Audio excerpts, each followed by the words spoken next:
गुनहगारी में कब तक उम्र काटूं,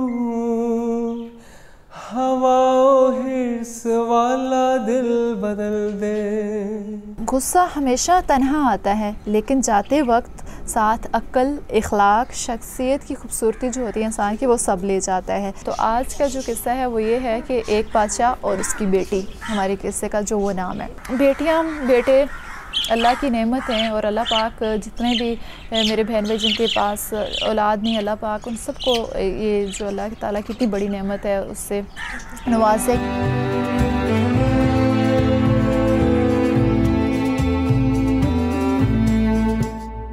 मेरा दिल बदल दे, मेरा दिल बदल दे, मेरा गफलत में डूबा दिल बदल दे। मेरा गफलत में डूबा दिल बदल दे, हवाओं हिर्स वाला दिल बदल दे। मेरा गफलत में डूबा दिल बदल दे। गुनहगारी में कब तक उम्र काटूं, गुनहगारी में कब तक उम्र काटूं, हवाओं हिर्स वाला दिल बदल दे। मेरा गफलत में डूबा दिल बदल दे। मेरी फरियाद सुन ले मेरे मौला, मेरी फरियाद सुन ले मेरे मौला। बना ले अपना बंदा दिल बदल दे। मेरा गफलत में डूबा दिल बदल दे। बिस्मिल्लाहिर्रहमानिर्रहीम, अस्सलाम वालेकुम, वेलकम बैक। आप लोगों का बहुत बहुत शुक्रिया कि जो हम लोगों का ये साथ बना है। आप लोग इतना प्यार दे रहे हैं और इतने अच्छे और इतने पॉजिटिव आप लोगों के कमेंट्स आ रहे हैं। माशाल्लाह माशाल्लाह, मैं इतना सब कुछ एक्सपेक्ट नहीं कर रही थी, और मैं कोशिश तो मैंने आपसे वादा किया, और इंशाल्लाह मैं पूरा रमज़ान इस तरह ही टाइम निकाल कर आऊँगी और आप लोगों से इस तरह ही अपने दिल की बातें करूँगी, और कोई ना कोई किस्सा भी आपसे शेयर किया करूँगी, और वो क्विज़ जो हैं वो भी इंशाल्लाह होंगे, और साथ में ये सारी चीज़ें होंगी। तो रमज़ान में एक और चीज़ बहुत होती है कि हम लोग सारा दिन कुछ नहीं खाते, और जब शाम का टाइम आता है तो हम बैठकर सारी चीज़ें कोशिश करते हैं कि अब शरबत है तो वो पी लें, पानी बहुत ज़्यादा पी लें, क्योंकि थोड़ी बहुत गर्मी भी है तो प्यास मुझे तो बहुत लगती है, और यकीनन आप लोगों की बहुत लगती होगी।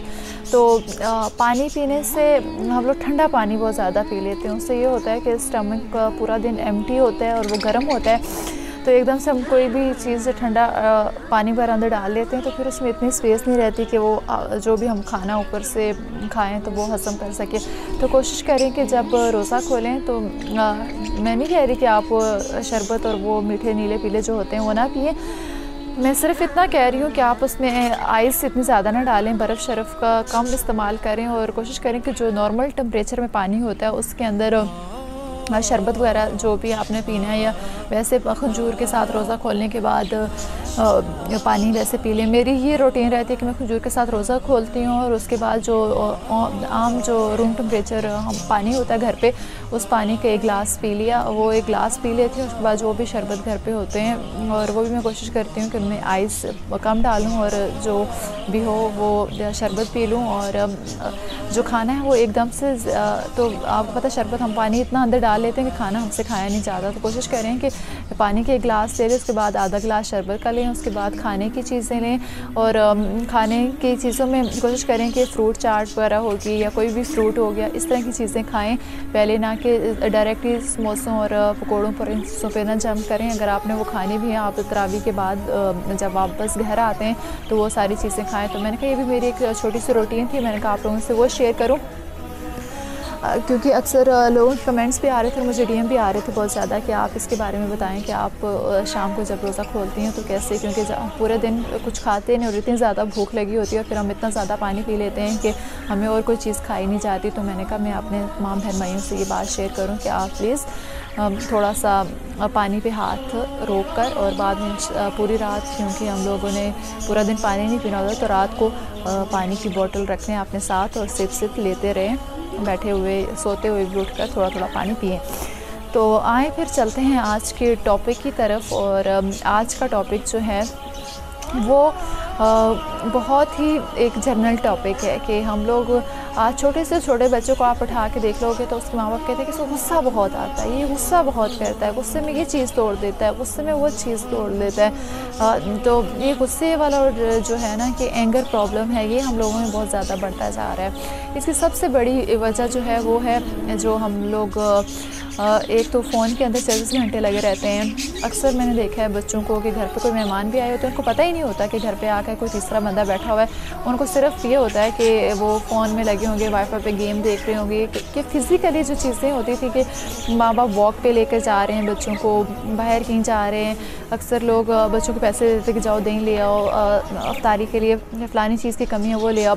वो सारी चीज़ें अब ख़त्म होती जा रही हैं क्योंकि हम स्मार्टफ़ोन है हमारे पास, हम फ़ोन एक कॉल करते हैं, सुपरमार्केट से हमारे घर हर चीज़ पहुंच जाती है। तो ये भी एक बहुत ज़्यादा प्रॉब्लम है क्योंकि जो फिज़िकली जो चीज़ें करते थे, एफर्ट डालते थे, वो अब हमने डालना कम कर दिया है। तो वो भी एक मेन प्रॉब्लम है गुस्सा करने की। एक और मैंने बहुत ही खूबसूरत बात कहीं पढ़ी थी तो मैंने लिख ली, मैंने कहा आप लोगों से वो भी शेयर करती हूँ कि गुस्सा हमेशा तन्हा आता है लेकिन जाते वक्त साथ अक्ल, इखलाक, शख्सियत की खूबसूरती जो होती है इंसान की, वो सब ले जाता है। और हमेशा ये होता है कि जब गुस्सा स्टार्ट होता है तो वो किसी बेवकूफ़ी से शुरू होता है लेकिन जब जाता है तो वो शर्मिंदगी पर ख़त्म होता है। गुस्से के वक्त थोड़ा रुक जाओ और गलती के वक्त थोड़ा सा झुक जाओ तो ज़िंदगी आसान हो जाएगी। तो ये कितनी खूबसूरत बात है। मैंने कहा मैं कुछ गलत ना बोल लूँ तो मैंने इसलिए ये बात लिख कर रख लिया आप लोगों से शेयर करने के लिए कि गुस्से के वक्त थोड़ा सा बंदा रुक जाए और जब शर्मिंदगी जो होती है उससे बंदा बच जाता है। और गुस्से के वक्त थोड़ा सा रुक जाओ और गलती के वक्त थोड़ा सा झुक जाओ। अगर आपसे गलती हुई है तो आप पहल करो और माफ़ी मांग लो, तो इसमें कोई गलत बात थोड़ी है, बल्कि आपको अल्लाह उसको ज़्यादा सिला देगा। तो आई होप कि ये जो मैं बातें कर रही हूँ मेरे पल्ले पड़ रही होंगी और आप लोगों की भी पल्ले पड़ रही होंगी। तो कमेंट्स बॉक्स में जाकर मेरी करेक्शन करें जैसा कि मैं आप लोगों को हमेशा कहती हूँ, और कोशिश करें कि इस ट्रांसमिशन में आप भी मेरा साथ दें और आप अपनी फैमिली को, अपने बहन भाइयों को मेरी वीडियोस शेयर करें और मेरे यूट्यूब चैनल को आप सब्सक्राइब करें। आपका कितना टाइम लगेगा, मैं इतनी एफ़र्ट करती हूँ, अपने बच्चे को छोड़ कर आती हूँ, रोज़ाना रोज़े की हालत में आती हूँ और असर की जैसे नमाज़ पढ़ती हूँ। मेरी यही कोशिश होती है कि जल्दी जल्दी से मैं थोड़ा सा रेडी होकर अपने बहन भाइयों से आकर मुलाकात करूं। तो आपका थोड़ा सा टाइम लगेगा, आप मेरे चैनल को सब्सक्राइब करें, मेरी वीडियो को शेयर करें, अल्लाह उसको आपको अजर देगा।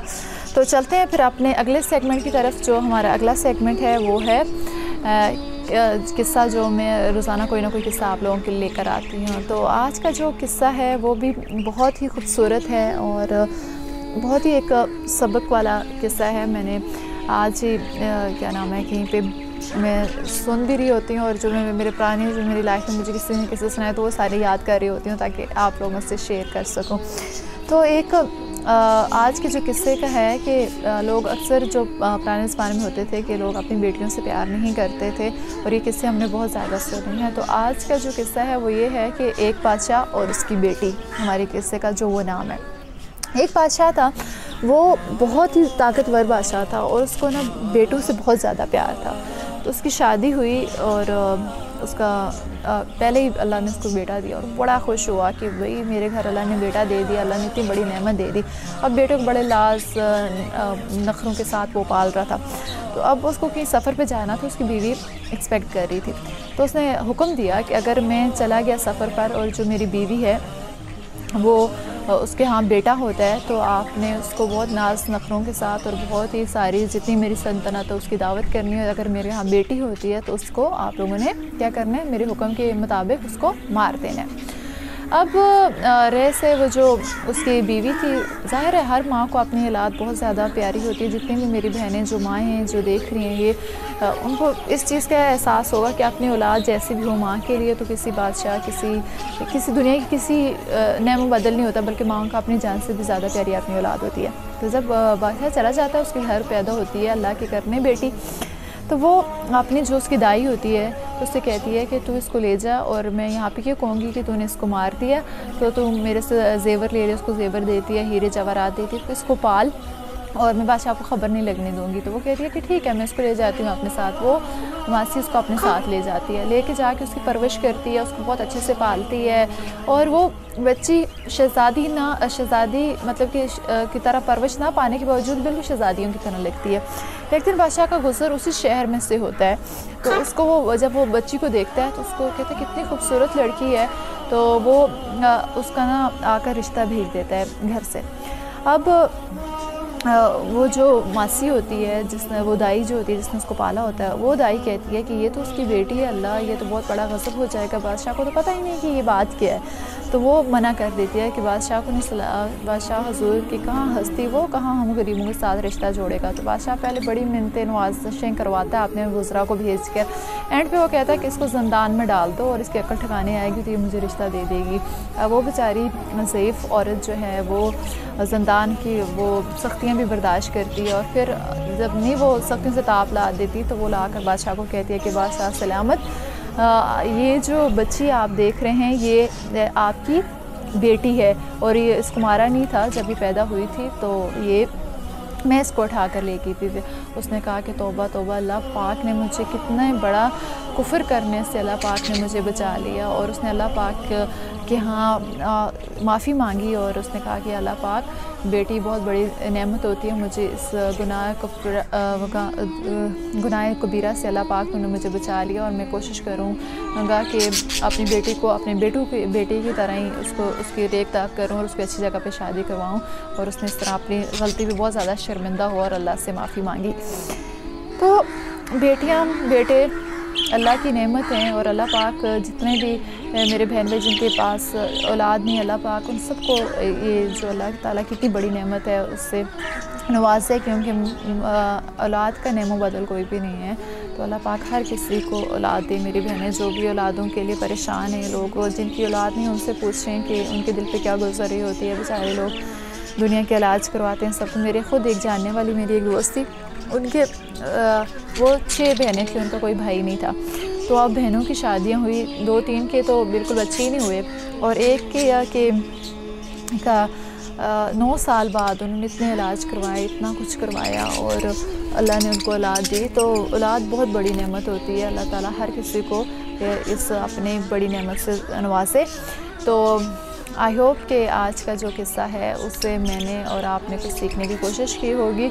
तो चलते हैं अपने नेक्स्ट सेगमेंट की तरफ, और हमारे नेक्स्ट सेगमेंट जैसे कि आपको पता है वो हम लास्ट में होता है, वो एक ही हमारा सेगमेंट है जो क्विज़ सेगमेंट है, जो इस अशरे के एंड पे इंशाल्लाह जो भी हमारे वेंदर बहन भाई हैं उनके नाम में अनाउंस करूँगी। तो मुझे भी रोज़े के लिए कुछ ना कुछ तैयारी भी करनी है, तो मैंने कहा जल्दी अपना जो क्विज़ सेगमेंट है वो करें पूरा, और उसके बाद आप लोगों से इजाज़त लें। इजाज़त लेने से पहले चलते हैं क्विज़ की तरफ। और आज के जो 3 सवाल हैं वो ये हैं कि इस्लाम में शराब कब हराम करार दी गई। और हमारा दूसरा सवाल है कुरान मजीद के पहले हाफिज़ कौन थे। और हमारा तीसरा और इस सेगमेंट का आखिरी सवाल है ग़ज़वा बदर में कुल कितने सहाबा शामिल थे। तो आई होप कि आज का भी व्लॉग आप लोगों को इतना ही अच्छा लगा होगा। हमारी ये छोटी सी ट्रांसमिशन आप लोगों के लिए लेकर आते हैं कि आए मिल के सब खोलें रोज़ा। इंशाल्लाह आप लोगों को अच्छा लगा होगा। आप अपना और अपनी फैमिली का ख्याल रखें, मुझे और मेरी फैमिली को भी दुआओं में याद रखें। इंशाल्लाह कल फिर सेम वक्त पे आपसे मुलाकात होगी और कुछ अच्छा सा एक इंशाल्लाह मैं टॉपिक लेकर आऊँगी जिसमें मैं आपसे बात करूँगी और कोई एक खूबसूरत सा किस्सा भी आप लोगों से शेयर करूँगी। तो कल तक के लिए आप अपना और अपनी फैमिली का ख्याल रखें, मुझे और मेरी फैमिली को दुआओं में याद रखें। फिर कल मिलते हैं, तब तक के लिए अल्लाह हाफ़िज़, फ़ी अमान अल्लाह।